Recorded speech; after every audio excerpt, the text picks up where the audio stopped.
Bonjour à tous et bienvenue dans cette nouvelle édition de Footweb Magazine.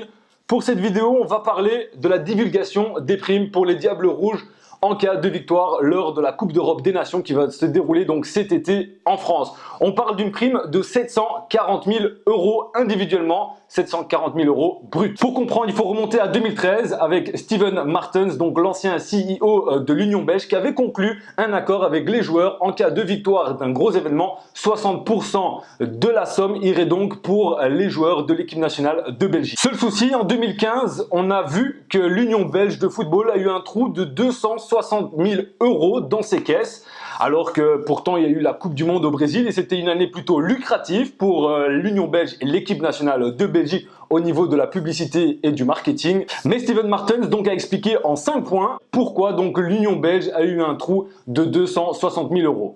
Premier point. 3 500 000 € pour des vols justifiés à certains moments, mais pour d'autres vols, on ne connaît pas vraiment la raison. Deuxième point. 1 580 000 € pour une firme digitale, tout d'abord pour digitaliser donc l'Union belge avec des feuilles de match électroniques au niveau des championnats et pour les clubs. Et ensuite on parle de l'application Belgian Football. Le coût total devrait s'élever à 3,280 millions € alors que la compagnie de digital a déclaré qu'il n'y avait pas de contrat avec l'Union belge. Troisième point. 250 000 € pour la compagnie de Vincent Compagnie. La compagnie de Vince de Prince s'est chargée de la création et de la production de la série Au cœur des diables. Au final facturé à 250 000 € alors que 50 000 € étaient prévus dans le contrat. Quatrième point.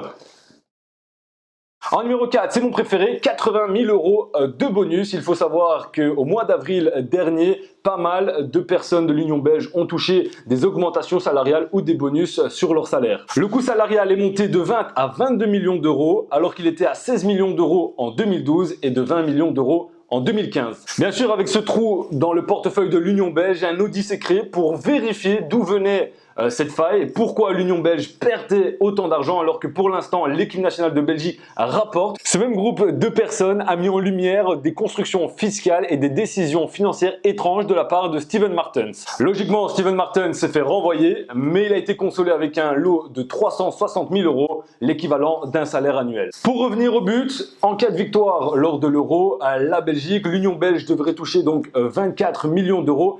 Mais si on enlève les 60%, seulement 11 millions d'euros iraient donc dans les caisses de la Fédération belge de football. Mais le plus fou, c'est lors de la dernière Coupe du Monde donc, qui s'est déroulée au Brésil, les Diables ont atteint les quarts de finale et ont reçu individuellement 350 000 € bruts, soit plus ou moins 150 000 €. Mais là où ça devient dingue, c'est que les Allemands, en ayant remporté cette Coupe du Monde avec un but de Mario Götze face à l'Argentine de Lionel Messi, ont touché individuellement 350 000 €. Attention, il ne faut pas oublier aussi le staff technique qui accompagne nos joueurs belges. Eux, par contre, méritent sûrement un petit bonus. Le staff technique recevra un bonus sous forme de prestation d'un autre pot. La fédération de football pourra faire ses comptes qu'une fois toutes les primes versées. Footweb Magazine touche à sa fin. J'espère que cette vidéo sur l'indemnisation des Diables Rouges pour le prochain Euro en cas de victoire vous a plu. N'hésitez pas à lâcher un commentaire dans la description, à mettre un pouce bleu, à venir me rejoindre sur les réseaux sociaux et on se retrouve très prochainement.